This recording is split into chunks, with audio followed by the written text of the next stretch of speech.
Hello students, now we will start our new exercise which is 15.3, in which we have already discussed about the independent events. About the independent events means we have A and B are two events which occur simultaneously from a random experiment, and occurrence of A does not affect the occurrence of B, और we can say that occurrence of B does not affect the occurrence of A B पर depend नहीं कर रहा, B ए पर depend नहीं कर रहा. इसका फॉर्मूला मैंने आपको पहले ही बता चुकी हूँ, that is P of A intersection B, और we can say that P is A B क्या होता है आपके पास P of A dot P of B. ठीक है. When we talk about its multiplication या extension of multiplication theorem, suppose we have number of experiments, number of events which are occurs simultaneously. So उसके लिए आपके पास A intersection B intersection C, it will be P of A B C. तो वहाँ पर हम use करेंगे P of A, P of B, probability of C, like this. If we have n number of events which are occurring simultaneously and which does not affect the one another, then we multiplied each of the probability individually. Okay. Now we will take some theorem from it.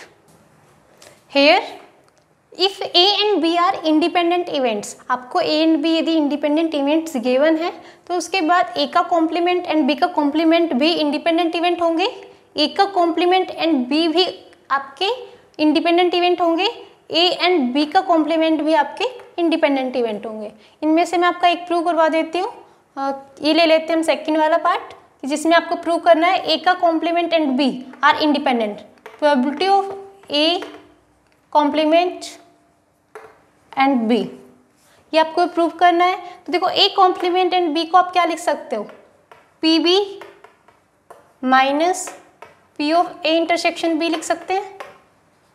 यदि ऐसे समझ नहीं आया तो हम Venn diagram बना लेते हैं. This is our universal set.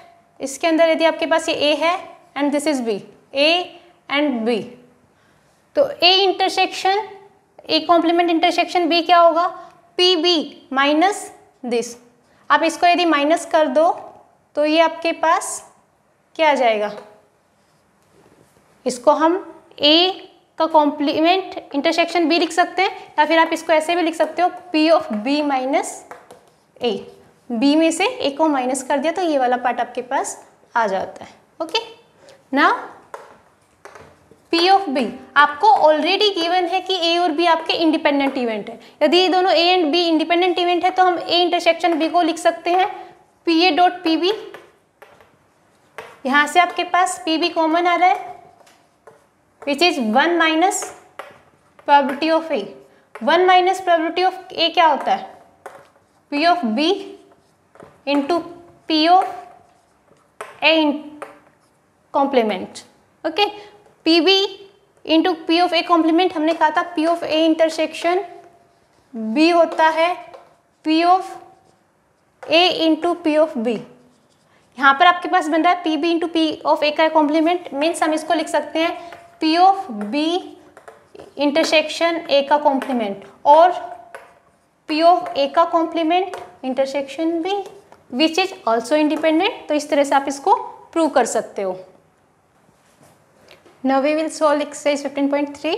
और first question is if A and B are two event such that probability of A is 1/4 and probability of B is 1/3 and probability of A union B is 1/2, we have to show that A and B are independent events. इस बार आपको A B की probability given है, आपको ये दिखाना है कि इंडिपेंडेंट इवेंट्स है या नहीं. इंडिपेंडेंट इवेंट के लिए आपको पता है कि कंडीशन क्या होती है, कंडीशन होती है कि यदि इंडिपेंडेंट होंगे तो P of A intersection B should be equals to probability of A into probability of B.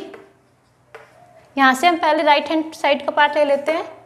तो देखो P of A into P of B, probability of A क्या है 1/4 एंड प्रोबेबिलिटी ऑफ बी है 1/3. तो आपके पास ये आया 1/12 के इक्वल. इसको आप फर्स्ट मान लो. Now for the intersection A and B we know one formula, that is probability of A union B equals to probability of A plus probability of B minus probability of A intersection B. यहाँ पर आपके पास probability of A union B given है, that is 1/2, probability of A is 1/4 and probability of B is 1/3. We have to calculate P of intersection A intersection B and आपको यहाँ से मिलेगा probability of A intersection B is this will be 1/4 plus 1/3 minus 1/2. यहाँ से जब हम इसको solve करेंगे ये आपके पास आएगा इधर से 12 and this will be 3 plus 4 minus 6 and it is also 1/12. From 1 and second,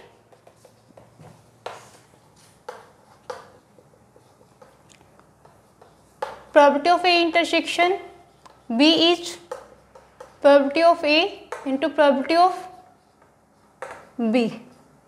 यही कंडीशन थी आपकी जो प्रूव करनी थी इंडिपेंडेंट इवेंट्स के लिए. This implies that A and B are independent events.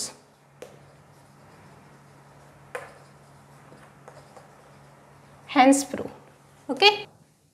Next question is, if A and B are two independent events, here A and B आपके two independent events given है जिसमें आपको probability of A union B given है 0.5 and probability of A given है 0.2. तो सबसे पहले start कहाँ से करेंगे? Our solution will be from, देखो यहाँ पर आपको गिवन है A and B are two independent events. आपकी two independent events है, therefore probability of A intersection B किसके इक्वल होगी? probability of A into probability of B के इक्वल होगी. ओके, एंड ना हम अपना फॉर्मूला लगाएंगे जो आपका जनरल फॉर्मूला है, that is probability of A union B equals to probability of A plus probability of B minus probability of A and probability of B. तो probability of A plus probability of B, यहाँ पर आपके पास two variables है. यहाँ पर मैंने A dot B direct use कर दिया है. एक्चुअली में ये क्या था आपके पास, क्या आता है यहाँ पर A इंटरसेक्शन B आता है. यदि हम यहाँ पर initially A intersection B use करते हैं तो उससे क्या होता है, आपको फाइंड आउट करना है प्रोबेबिलिटी ऑफ B, और आपके पास A इंटरसेक्शन B भी नहीं है और आप कैसे कैलकुलेट कर सकते हो. तो अभी तो आपके पास कोई वे नहीं है इसको कैलकुलेट करने का, तो इस वजह से मैंने यहाँ पर डायरेक्ट ये फॉर्मूला यूज कर लिया था A इंटरसेक्शन B के प्लेस पर, minus of probability of A into probability of B. Okay, तो A यूनियन B आपको गिवन है 0.5, प्रोबेबिलिटी ऑफ A आपके पास है 0.2. If we take PB common from this 2, तो आपके पास बचेगा 1 minus probability of A. 0.5 minus 0.2, यहाँ पर हम लेफ्ट साइड में लेकर गए इसको. Probability of B is 1 minus 0.2. यहाँ से हमने प्रोबेबिलिटी ऑफ A की वैल्यू रख दी.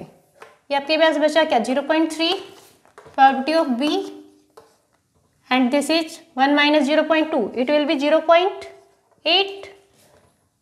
जब हम इसको नीचे लेकर जाएंगे आपके पास बनेगा 0.3 अपन 0.8 प्रोबेबिलिटी ऑफ B. पॉइंट से पॉइंट तो कैंसिल ही हो जाएगा, देयरफॉर ये आपके पास वैल्यू आ गई 3/8. It will be our answer. In this question, A and B are two independent events. Show that A bar and B bar are also independent. ये जो मैंने थ्योरम थी उसमें भी बताया था पॉइंट, और ये आपकी एक्सरसाइज में भी गिवन है. तो इसको हम कैसे प्रूव करेंगे, यहाँ पे हम प्रूव कर लेते हैं.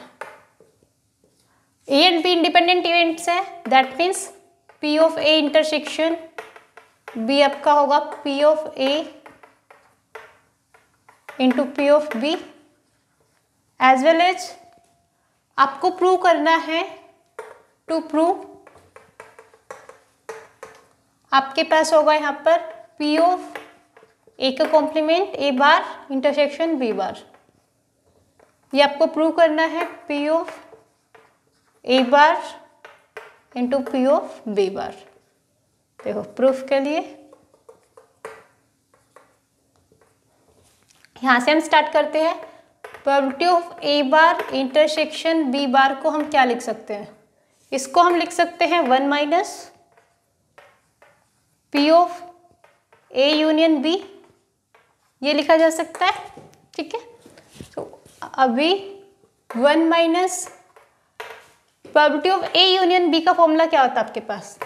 P of A plus P of B minus P of A intersection B. This will be minus of P A, this is minus of P B and plus of P A intersection B.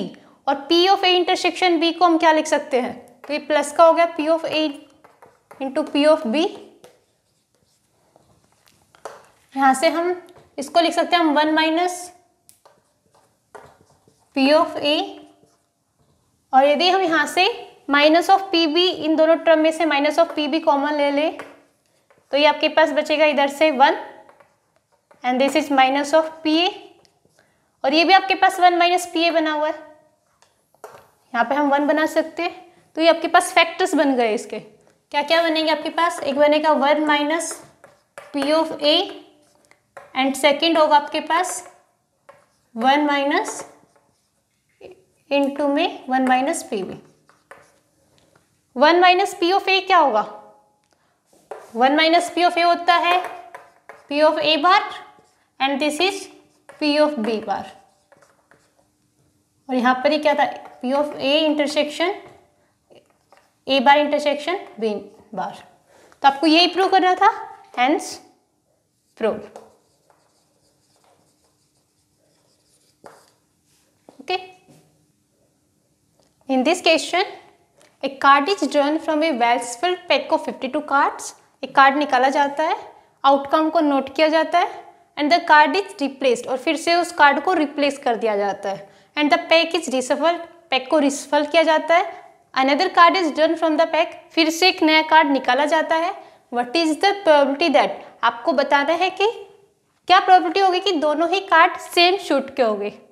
Second part में बताना है both the cards are kings, कि दोनों ही king आए। और third part में आपको बताना है कि फर्स्ट कार्ड स्पेड का था और सेकंड कार्ड रेड क्वीन थे।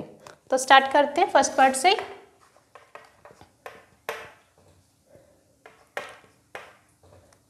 देखो both cards are of same suit, यहां पर हम लेट कर लेते हैं, let it denote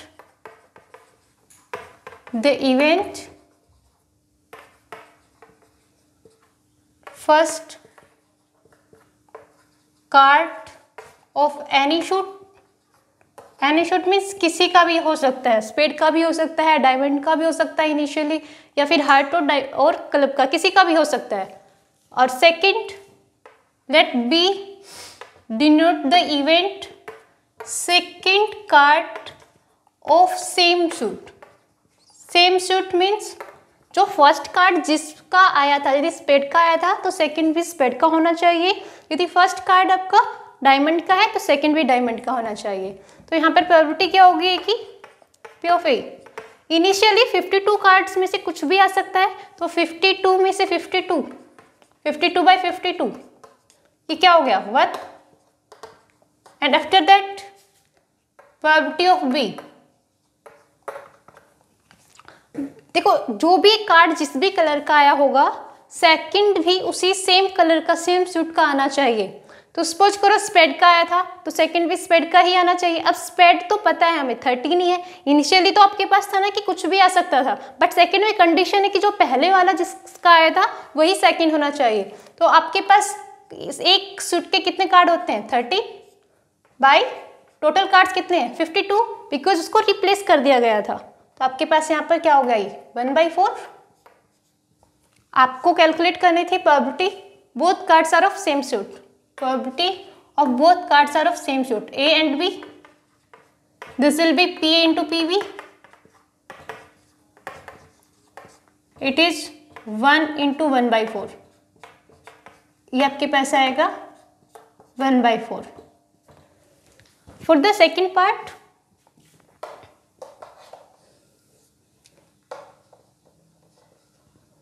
both the cards are king, तो यहाँ पर लेट कर लेते हैं हम, let A B the event, A B event first card is king, and again B be the event second card is also king. अब probability of A क्या होगी, इधर होगी आपके पास, देखो किंग होते हैं 4, तो 4/52 and second is also king, replace भी कर दिया गया है तो फिर से 4 ही किंग हो सकते हैं और 52 ही कार्ड होंगे, तो प्रोबेबिलिटी ऑफ बी क्या होगी 4/52। Probability of A and B दोनों ही किंग होने की probability of both king means P of A into B होगा आपके पास P A into P B 4/52 into 4/52. This will be cancel out 13 and it is also 13. ये आपके पास आएगा 1/169. ये प्रोबेबिलिटी होगी दोनों कार्ड किंग होने की. Okay, next part is the first card is spade. तो यहाँ पे लेट कर लो, let A B the event, A B event that first card is spade, कि पहला कार्ड आपका स्पेड का आया and second card is a red queen and B be the event that second card is red queen. देखो दोनों ही event independent है, एक दूसरे पर डिपेंडिंग कर रहे हैं, तो यहाँ पे प्रोबेबिलिटी ऑफ ए क्या होगी, फर्स्ट कार्ड के स्पेड के आने की प्रोबेबिलिटी 13 स्पेड होते हैं आउट ऑफ 52, तो that is 13/52. And probability of B क्या होगी, रेड क्वीन, रेड होती है आपके पास 2 क्वीन, एक आपकी होती है डायमंड की और सेकंड होती है हार्ट की, तो यहाँ पर आपके पास 2/52. तो यहाँ पर आपके पास है P of A intersection B क्या होगा, P of A into B होगा आपके पास probability of A into probability of B. This is 13/52 into 2/52. ये आपके पास आएगा 4, 2 से कैंसिल करोगे आप इसको 2 and it will B 1/104. It will be our answer. Next question is the probability that a boy will get a scholarship is 0.9 and the girl will get a scholarship is 0.8. What is the probability that at least one of them will get the scholarship? इसमें क्या है कि लड़के की scholarship लेने की probability है उसको मिलने की 0.9 और गर्ल को स्कॉलरशिप मिलने की जो प्रोबेबिलिटी वो 0.8 है. दोनों में से एटलीस्ट एक को को स्कॉलरशिप मिले, इसकी क्या प्रोबेबिलिटी होगी. देखो एटलीस्ट है फिर से इस बार, तो एटलीस्ट का मतलब मैंने आपको बताया था कि एक को तो मिलनी ही चाहिए, दोनों को भी मिल सकती है. तो यहाँ पर हम इसको सॉल्व करते हैं. Let A B the event that boy get scholarship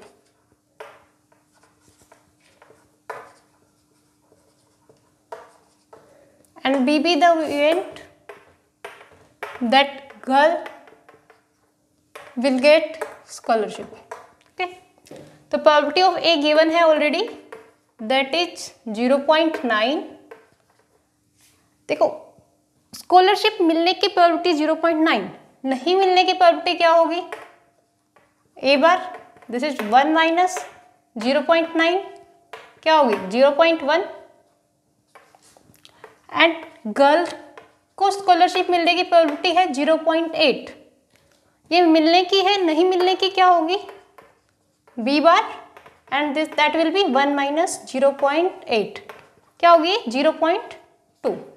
अब इस क्वेश्चन को सोल्व करने के फिर से हमारे पास 2 वे है, या तो आप एक का स्कॉलरशिप इसके स्कॉलरशिप इसके साथ, या फिर दोनों को स्कॉलरशिप मिले इस तरह से कैलकुलेट करना है, या फिर दोनों को ही को स्कॉलरशिप ना मिले और फिर हम उसको 1 माइनस कर दें। तो मैं आपको दोनों ही तरीके से करके दिखा देती हूँ, आंसर आपका सेम ही आएगा। Probability of at least one of them will get scholarship.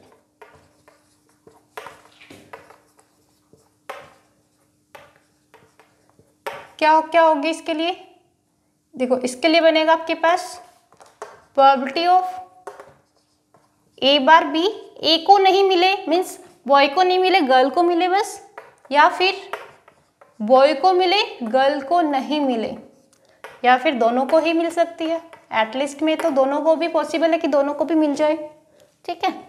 तो इसको हम लिख सकते हैं P of A bar into P of B, this is probability of A into probability of B bar plus probability of A into probability of B. यहाँ पर हम values रख देते हैं। ए बार की आपके पास है 0.1, बी की आपके पास है 0.8, this is 0.9 and B bar है 0.2। ये आपके पास है 0.9 and 0.8. When we solve it, it will be 0.08. This will be 0.18 and it will be 0.72. When we calculate it, it will be 8, 18. It will be 0.98। तो ये प्रोबेबिलिटी होगी कि कम से कम एक को तो स्कॉलरशिप मिलेगी। इसी को ही करने का सेकेंड वे मैंने कहा कि आप ऐसे भी निकाल सकते थे इसको। प्रोबेबिलिटी ऑफ एटलीस्ट 1 के लिए हम निकाल सकते हैं 1 minus probability none of them get the scholarship. None of them get the scholarship के लिए ए बार इंटू बी बार, ऐसे ये वही प्रोबेबिलिटी है आपके पास एटलीस्ट के लिए, एटलीस्ट 1 गेट स्कॉलरशिप। तो यहाँ पर आपके पास 1 minus probability of A bar dot B bar क्या होता है, probability of A bar into probability of B bar. यहाँ से देखो 1 minus probability of A bar is 0.1 and this is 0.2। When we solve it, it will be 1 minus 0.02, 1 में से आप subtract करोगे इट विल बी 0.98। तो आंसर देखो दोनों ही वे से सेम आया। आप कोई भी एक वे यहाँ से चूज कर सकते हो क्वेश्चन को सॉल्व करने के लिए। Next question is Ramesh appears for an interview for 2 post A and B for which selection is independent. The probability of its selection for the post A is 1/6। Ramesh एक इंटरव्यू में जाता है, ए और बी 2 पोस्ट के लिए अप्लाई करता है, दोनों का सिलेक्शन एक दूसरे पर डिपेंड नहीं करता है। जो प्रोबेबिलिटी है ए पोस्ट में सिलेक्ट होने की वो है 1/6, that is given as probability of A is 1/6 and B post के लिए है 1/7। Find the probability that he is selected for at least 1 of the post and probability of B given है आपको 1/7। आपको प्रोबेबिलिटी फाइंड आउट करनी है कि at least उसको कोई एक पोस्ट तो मिल ही गई हो, और ऐसा भी हो सकता है एटलीस्ट 1 में कि दोनों पोस्ट भी मिल जाए। ओके, तो जैसे कि लास्ट क्वेश्चन में हमने किया था, हम इसको कैसे सोल्व कर सकते हैं।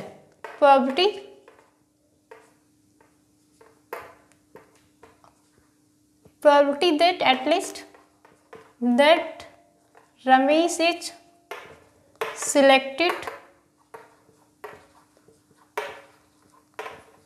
for at least